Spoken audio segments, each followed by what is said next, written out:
Environmental degradation is the disintegration of the earth or deterioration of the environment through consumption of assets, for example, air, water, and soil, the destruction of the environment, and the eradication of wildlife. It is characterized as any change or aggravation to nature's turf seen to be undesirable. It is on this premise that this gathering chose to discuss the way forward using the traditional institution. In our modern history as a nation, the institution served as a rallying point in times of actual and potential crisis. The traditional ruler was the embodiment of values, norms, and ethics of the community, and so represented the various desires of the people he rules. Where the environment is concerned, these discussants want the traditional institution to lead the way. The topic for this year's lecture, the role of traditional rulers in protecting and restoring the Nigerian environment, is very apt, as it speaks to traditional rulers as active agents of behavioral change, sustainable development, and advocates of multi-stakeholder partnerships in support of the environment.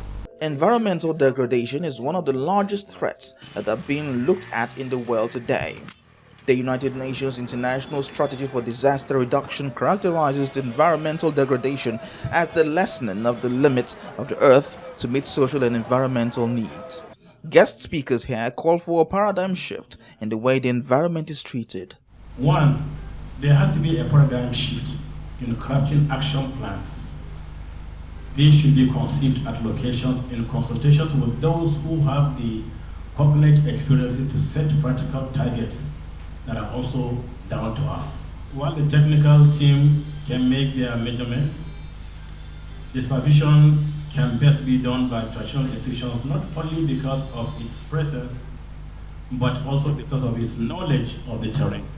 What is important is we are working on what the alternatives will be, biodegradable materials. So we're talking to 3 companies already, so let's see how that goes. Because the essence is you can't create gaps in the usage of materials. So what we're trying to do is, if we're able to get that done, then basically we can come up with our policy. They need to get across the urgency of the matter to the people and also draw the people a bit closer to nature, which is something the traditional institutions should be able to do quite effectively. These speakers call for concerted efforts by not just government, but individuals and corporate organizations in ensuring the safety of the environment. Theophilus Ilama, TVC News, Lagos.